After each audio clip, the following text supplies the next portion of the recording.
माता रानी से निवेदन करके यानी पूजा करके आइल बड़े।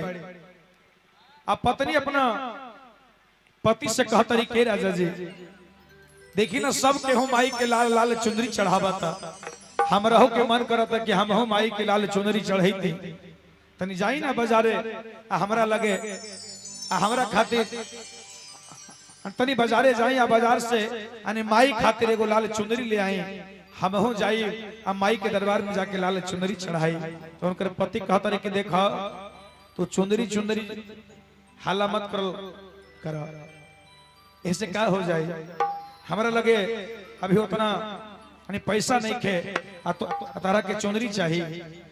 तब पत्नी कहता रही कि देखा इतना कंजूस काहे बनेला रहुआ, इतना कंजूस काहे बनतनी। अरे माई के नाम पर चुंदरी पे रुपया तक खर्च तक करो और जितना रुपया खर्च करवा हो से डबल माई के कृपा से मिल जाए। और अतिया कहता रही भैया कैसे अब बड़ा भाव में कहता रही कैसे चंदू भैया कि हम माता रानी के पूजा हम कैसे करब, हम माता रानी जी के मंदिर में कैसे जाएं। सब केहू जाता चुंदरी लेके नारियल लेके अच्छा चंदन लेके, हम खाली हाथ जाएं।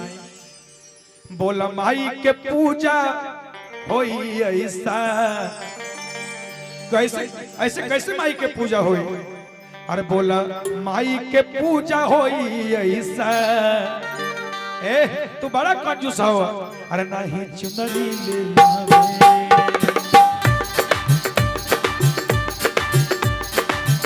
नहीं चुनरी ले आवे मारा तो कैसा चुनरी ले आवे मारा तो कैसा नहीं चुनरी ले आवे मारा तो कैसा नहीं चुनरी ले आवे। हम माई के बोला माई के पूजा होई ऐसा कैसे माई के पूजा होई ऐसा नहीं चुनरी ले आवे। बोल सच्चे दरबार की पत्नी कहा तरी कि इतना कंजूस काहे बनता रहा। और जाई ना बाजार ले आई ना चुनरी माई के खातिर नहीं चुनरी ले आवे मारा तो कैसा चुनरी ले आवे मारा तो कैसा नहीं चुनरी ले आवे।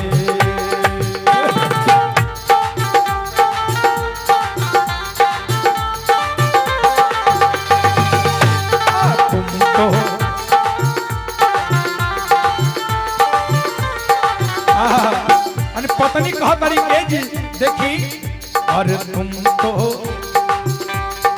पत्नी कहा तारी की है ऐसे काम होला। अरे देखा हमारे बात के मानो जरा पत्नी कहा तारी अरे रोज रोज तुम तो पिया ऐसे करोगे रोज रोज तुम तो पिया ऐसे करेगो अरे माँ जो रूठ जाएगी तो हाथ मलोगे। पत्नी कहा तारी कि हम रोज रोज कहता नहीं कि जाई बाजारे माई खातिर चुंदरी ले आए आ तू कहता रहा हमरे लगे हमरा हाथ खाली बा हमरा लगे रुपया नहीं खेबा चुंदरी कहां से लाई। ए जी ऐसे काहे करता नहीं। अरे रोज रोज पिया ऐसे करोगे और माँ जो रूठ जाएगी तो हाथ मलोगे। अगर माँ रूठ जाएगी तो सब काम बिगड़ जाएगा है ना। इसलिए अरे रोज रोज जो तो पिया ऐसे करोगे अरे माँ जो रूठ जाएगी तो हाथ मलोगे। तो धोखेबाज हो वादा करके भूल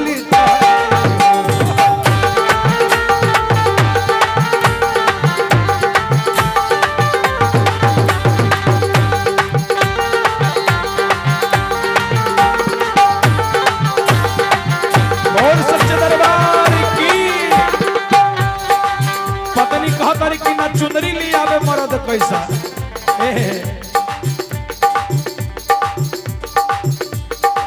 बड़ा बड़ाई करत रहला पहिले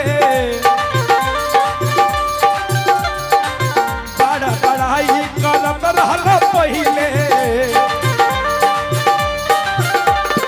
कि पहले तो बड़ा बड़ाई करत रहला कि हमरा लगे कुछ कमी बा। अरे एह बा ऐसन बा ओसन बा और आज को चुनरी खातिर तार हाथ में पैसा नहीं के तार हाथ खाली हो गई। बड़ा बड़ाई करत रहला पहिले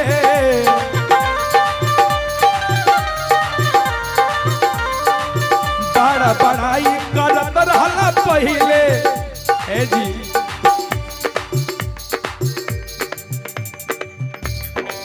ताल पे ताल देला नहले पे दहले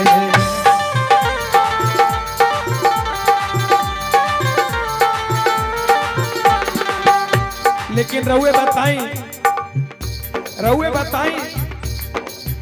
कैसे माई के पूजा होई ऐसा कैसे माई के पूजा होई ऐसा नहीं चुनरी ले आवे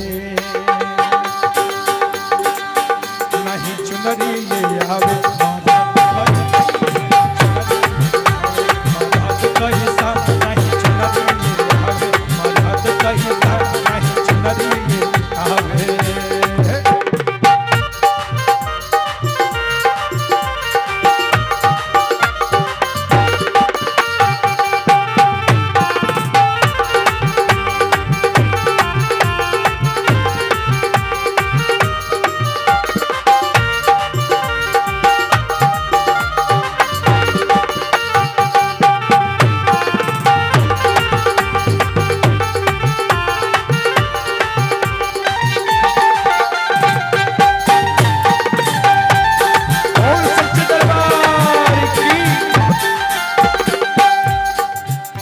नहीं चुनरी ले आवे मरद कैसा कहा तरी मैया के मन भावे ललकी चुनरिया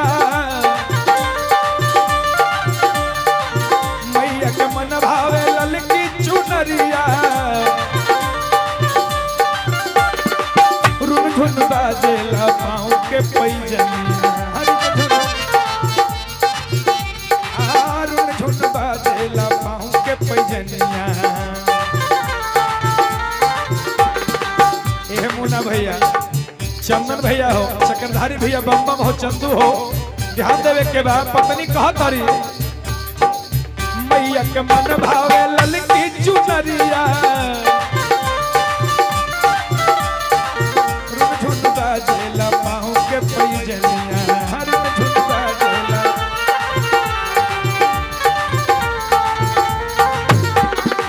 लेकिन तनिका बतावा अरे हम सुनत बानी कि जब माई के घर जागरण होता माई के जगराता होता तो खाली माता रानी के ही चुनरी ना चढ़ेला जे जगराता में भजन करेला उनको के चुनरी दियल जाला आ तू चुनरिए नहीं खेलेबा तो माता के जगराता कैसे होई बालक बेदर्दी भजन होई ऐसा